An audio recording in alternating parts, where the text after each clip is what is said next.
Hi, I'm Shawn Banks with North Carolina Cooperative Extension here in Carteret County. We're on the Willis Farm today, and I'm working with Carteret Local Food Network, and we're doing a couple of videos on how to take stuff from the farm to the table. And today we're going to focus on squash. So I'm out here at the Willis Farm in Newport, and I wanted to talk a little bit about harvesting the squash. They've got all these beautiful yellow squash and zucchini, and what we want to do is show you how to harvest. But first, a little bit about food safety. I didn't bring this newspaper just so that I could sit out here and read. When you're getting ready to harvest, a lot of times it takes two hands to do the harvest. So you want to set your basket that you're going to harvest in down, but you don't want to put it right on the ground, because then you're going to take it and set it on the countertop, and you don't want to get the dirt that's going to transfer onto the bottom of the basket onto the counter. So you put your newspaper down, put your basket on the newspaper, and that way you don't transfer any disease organisms into the kitchen. I brought out a pair of scissors here today because a lot of times we like to harvest. Some people will go out there and they'll just twist it off, but sometimes that ruins the fruit. Today I want to show you how to cut those off. So we've got a really good one right here, and I'm going to reach down in here and I'm going to find that stem, and what I'm looking for is something nice and light yellow, and we'll go ahead and cut the stem off of the plant. A lot of times while they're still young, they'll still have the flowers on there. You can discard that, and that goes right in the basket. Just for comparison, here's one that escaped the pickers last time they were in the field. So let me show you the difference between one that's overripe, like this one here, and one that's ready to go, like this one here. The difference is going to be the color, but this bark is really hard and you can't put your finger through. This one right here, finger goes right through like butter. So hard skin is overripe. The seeds are going to be really tough. These ones here that's nice and soft, they're ready to go. They're good for picking and eating. All right, now that we finished our harvest, let's take our basket. Don't forget your paper to keep the dirt off. We'll take it back to the kitchen. We'll go ahead and cook this up. Okay, here we are at the farm stand, just down the road from the farm.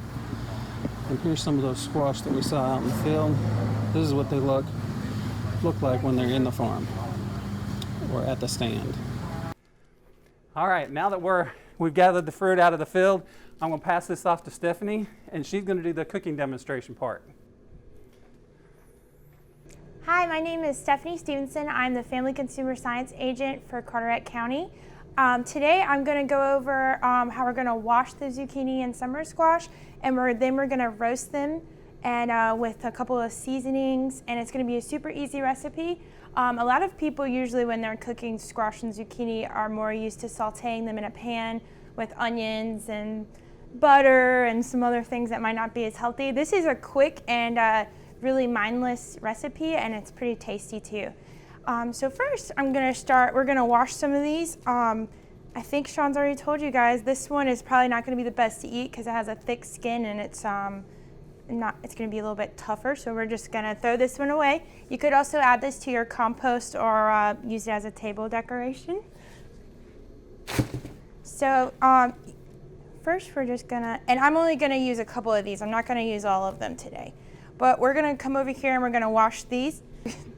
Squash and zucchini are fat-free, cholesterol-free, sodium-free, and both of them are high in vitamin C, and they're both low calorie. So as you can see here, we're just taking it under cold water and you're just gonna rub it.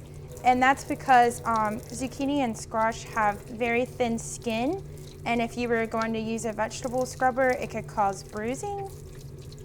And after we get these washed up, we're going to cut them.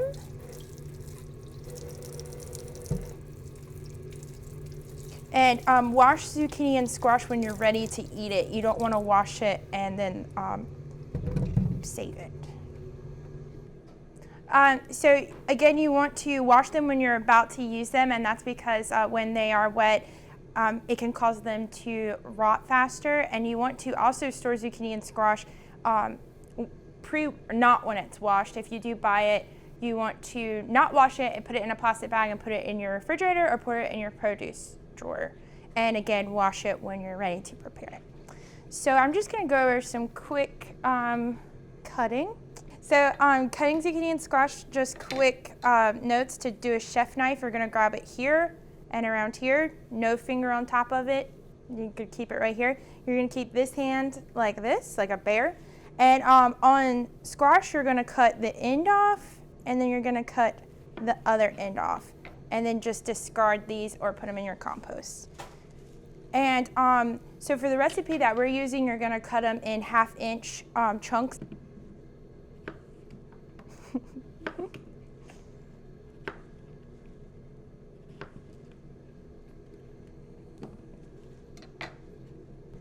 So next, now that we have all of these cleaned and cut up, we are going to add 2 tablespoons of olive oil.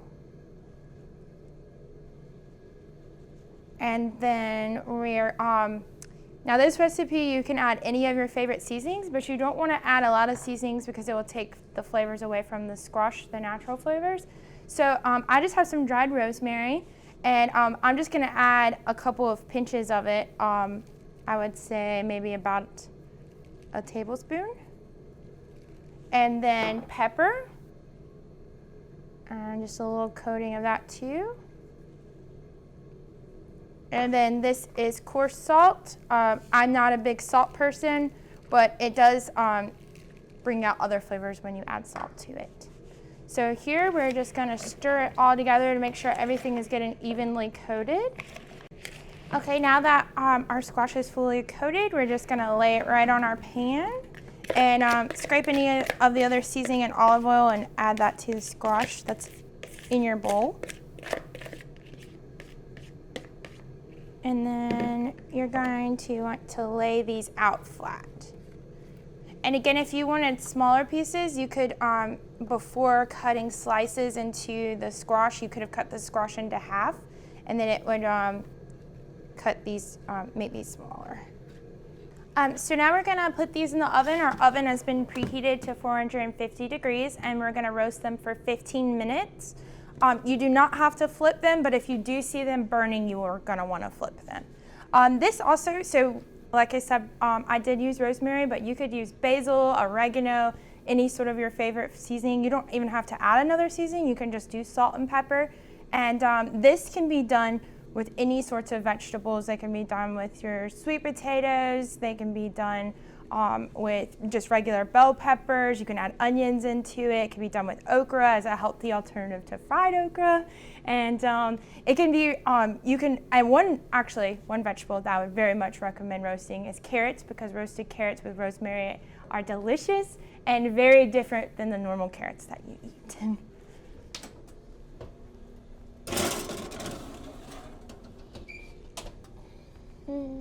Well, while we're waiting for our squash to cook, I was thinking about some other ways to tell you guys that you could cook squash and zucchini. So you can also broil it, which is almost what we're doing today, but we're roasting.